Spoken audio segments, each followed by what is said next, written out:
Hello বন্ধুরা, good morning. নতুন একটা ব্লগে তোমাদের সবাইকে অনেক অনেক স্বাগত। আর দেখো, বিয়ে বাড়ি যাবো বলে জামা কাপড় আগের দিন রাত্রেবেলায় যেগুলো পরবো নিয়ে যেতে হবে সব গুছিয়ে রেখেছিলাম। আর রাত্রেবেলা বসে বসে মেহেন্দিও পরেছিলাম, সেই একই স্টাইলে একই ডিজাইনের মেহেন্দি, হাতে একটুখানি নেল পলিশও পরেছি। তো আর যা যা নিয়ে যেতে হবে সমস্ত কিছু কিন্তু দেখো গুছিয়ে রেখেছি, এগুলো সব ব্যাগে ভরতে হবে। তো আমি ঘুম থেকে উঠেছি ছটায় ওঠার পর নিজে একটু ফ্রেশ হলাম। ফ্রেশ হয়ে এবার কতগুলো এঁঠো বাসন পড়ে আছে সেগুলো ধুতে হবে। রাজা এদিকে কিন্তু ঘুমোচ্ছে। রাজা আর আজকে স্কুলে যাবে না, যেহেতু আমরা সকাল সকালই বিয়ে বাড়ি বেরিয়ে যাব। তো বাসন টাসন ধুয়ে নিচ্ছি। আর ওদিকে কালকে রাত্রে না কতগুলো জামা কাপড় ভিজিয়ে রেখেছিলাম, সেগুলোও কাচাকাচি করার আছে। তো একবারে কাচাকাচি করে স্নান টান করে আমি একটুখানি পড়াতে বসে যাবো, কারণ এর আগে যে বিয়ে বাড়ি গেছি অনেকগুলো কামাই হয়েছে, তাই চাই না যে কামাই হোক। আর কামাই করলেও না আমি খুব বাচ্চাদের এদিক ওদিক ডেকে পড়িয়ে দিই, তাতে বেশ হয়ে যায় পড়ানোটা। তো দেখো এখন সকাল সকাল তাড়াতাড়ি করে কেচে ধুয়ে নিচ্ছি, একদম 7:30টার মধ্যে স্নান টান করে আমাকে রেডি হতে হবে, বসে পড়বো পড়াতে। এই যে কাচাকাচি হয়ে জামা কাপড় ধুয়ে মেলে দিয়েছি, তারপরে স্নান টান করে একদম শ্যাম্পু দিয়ে স্নান করেছি সকাল সকাল, খুবই ঠান্ডা লাগছিল। যাই হোক, তাড়াতাড়ি করে স্নান টান করে বসে গেছি পড়াতে। আর সবাই দেখো পড়ছে। আজকে ওদের 9:30 না 9টায় ছুটি দেবো বলেছিলাম, তো ছুটি দিয়ে তাড়াতাড়ি করে আমি ব্যাগপত্র গুছিয়ে নিয়েছি। এবার চলো আমি একটুখানি নিজে রেডি হয়ে যাই। রেডি হয়ে কিছুই খাওয়া দাওয়া হয়নি, শুধুমাত্র চা বিস্কুট খেয়ে আর এই যে মা বোন আর সন্টুকে টাটা দিলাম। এদিকে বাবলিদি আর পল্লবী দাঁড়িয়েছিল, ওদেরও একটুখানি টাটা দিলাম। আমরা বাবা কাকুর টোটো করে চলে যাব শ্যামনগর স্টেশন। সন্টুকে টাটা দিতে বলছে মা, ও আর কিছুতেই দিচ্ছে না, কারণ ও তো রাগ, ওকে নিয়ে যাচ্ছি না বলে।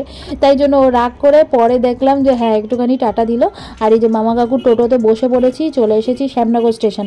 ভাবছিলাম ইছাপুর স্টেশন হয়েই যাই, তারপরে ভাবলাম না শ্যামনগর স্টেশন হয়েই যাই। আর কোথায় যাচ্ছি, বিয়ে বাড়ি সমস্ত কিছুই তো দাঁড়াও তোমাদের বলছি, কার বিয়েতে যাচ্ছি কোথায় যাচ্ছি। আসলে আজকে আমরা বিয়ে বাড়ি যাচ্ছি হচ্ছে সেই বাতকুল্লায় হচ্ছে আমার যে ননদ দেখেছো না সোনালির মামার মেয়ের বিয়েতে, তো সেখানেই যাব।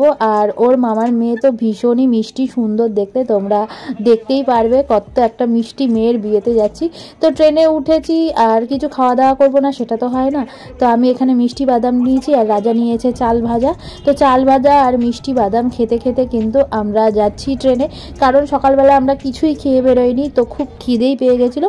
তো মোটামুটি কুটিকাটি জিনিস খাওয়াতে কিন্তু খাওয়া দাওয়া হয়ে গেছে। তো আর নৈহাটি থেকে এই দেখো মা, তারপরে মিতালিদি আর হচ্ছে আমাদের পুচকি ভাইজি একসাথে কিন্তু ওরা নৈহাটি থেকে উঠেছিল, তো একই কামরায় উঠতে পারিনি। তারপরে বাতকুল্লা স্টেশনে নামার পর এখান থেকে এই যে ম্যাজিক গাড়িগুলো ছাড়ছিল, তো এই ম্যাজিক গাড়িগুলো করে আমরা কিন্তু চলে যাব আমাদের বিয়েবাড়ির লোকেশনে। আর এই দেখো বিয়েবাড়িতে চলে এসেছি। দেখো সামনের গেট থেকেই কিন্তু একদম ভিডিও শুরু করেছি। এই দেখো এদিকে একটা খাবার জায়গা হয়েছে, অ্যাকচুয়ালি দুটো খাবার জায়গা হওয়ার কথা, এখানে একটা দেখালাম। আর খুব সুন্দর করে বিয়েবাড়িটা কিন্তু একদম সাজানো চলছিল। আর এই দেখো আমার ননদিনী চলে এসেছে আমাদের নিতে। তো চলো বিয়েবাড়ির ভেতরে ঢোকা যাক। আর এই যে আমার মিষ্টি ব্রাইড, কি সুন্দর দেখো লাগছে দেখতে এখনই। আর যখন সাজগোজ হবে না রাত্রের ভিডিওটায়, ওকে এত ভালো লেগেছিল, খুব সুন্দর লাগছিল দেখতে। দেখো এখানে বাজনা হচ্ছে, এখন ওর গায়ে হলুদ হবে। আর এই যে আমরা এসেছি বলে সোনালি ভীষণ আনন্দ পেয়েছে, তো আমরা এসে একটুখানি বসলাম। তারপরে এখানে সমস্ত কিছু গায়ে হলুদ হওয়ার জন্য বাজনা টাজনা বাজছে, সবাই ভীষণ ব্যস্ত। তো আমরাও এখানে বসে বসে গায়ে হলুদ দেখবো। বিয়ে বাড়িতে গায়ে হলুদে সবাই কিন্তু হলুদ রঙেরই শাড়ি পরেছে, কিন্তু সোনালি দেখেছো অ্যাশ কালারের লাল পাড় দেওয়া একটা শাড়ি পরেছে, তবে খুব সুন্দর লাগছিল কিন্তু শাড়িটা পরে ওকে। যাই হোক চলো এবার একটুখানি গায়ে হলুদ দেখি বসে বসে।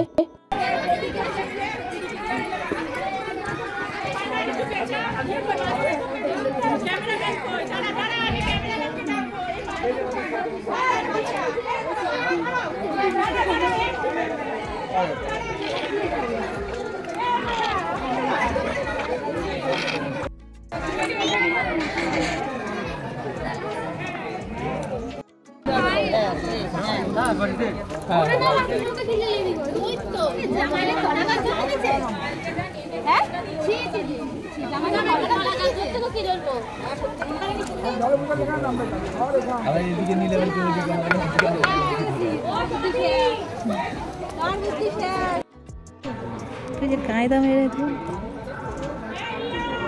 ওয়াও,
মাহি দিদি রে খেতে বসতে দুজনে খেতে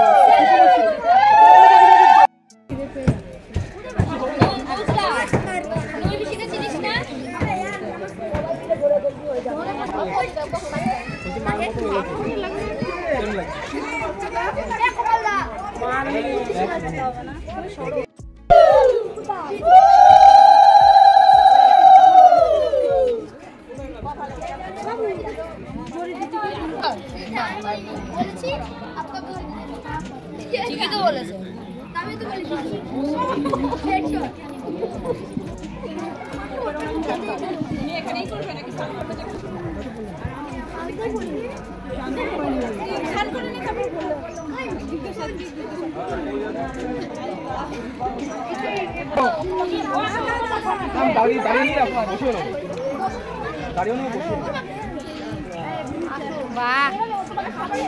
ওর মুখটাকে একটু দেখতে দে। এদিকে তাকা না, এদিকে না। এদিকে তাকা। অনেক কাজ।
ওদিকে তো গায়ে হলুদের পর্ব চলছে, আর আমি ভাবলাম তোমাদেরকে একটু দেখিয়ে দিই যে ওকে বিয়েতে কি কি গিফট দেওয়া হচ্ছে। এই যে কাঠের আলমারি, শোকেস, তারপর একটা সুন্দর ড্রেসিং টেবিল, সোফা, খাট, এগুলো তো দেওয়া হচ্ছেই, সাথে কিন্তু সোনা গয়নাও অনেক পরিমাণেই দেওয়া হয়েছে। যাই হোক, রাজা আবার এই যে যেই দাদা সাজাচ্ছিল সে আবার এই যে ফটোগুলো কাটতে পারছিল না, তাই রাজা আবার একটুখানি ওই দাদাকে সাহায্য করে দিল।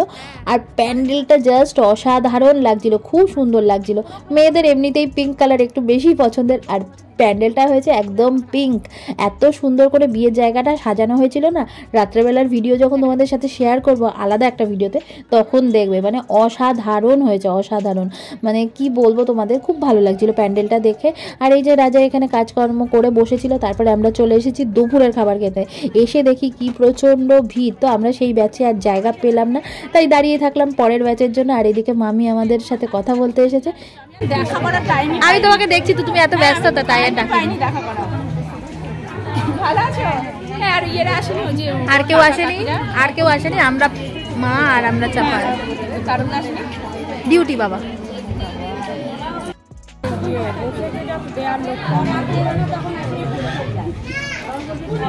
হ্যাঁ, এখন মুডটা দেখে খাওয়া দাওয়া সেরে এসে দেখলাম ব্রাইড তো একটা আলাদা ঘরে সাজছেই, আর এদিকে যারা বিয়েবাড়িতে মানে সাজবে তারাও কিন্তু মেকআপ আর্টিস্টের কাছে বসে পড়েছে সাজগোজ করতে। আর এই যে আমাদের জন্য এই ঘরটা দেওয়া হয়েছে, এই ঘরটাতে আমরা থাকবো। তবে নিচে এখনো পর্যন্ত কিছু পাতা হয়নি, তো নিচে সুন্দর করে সমস্ত বিছানা পরে পেতে দেওয়া হয়েছিল। আর দেখো এইখান থেকে জানলা থেকে বাইরের দৃশ্যটা দেখতে কিন্তু ভীষণ ভালো লাগছিল। আসলে আমাদের এই দিকে তো এত গাছপালা, এত সুন্দর সবুজায়ন দেখা যায় না, তাই আমি জানলা দিয়ে সবুজ পরিবেশ দেখছিলাম।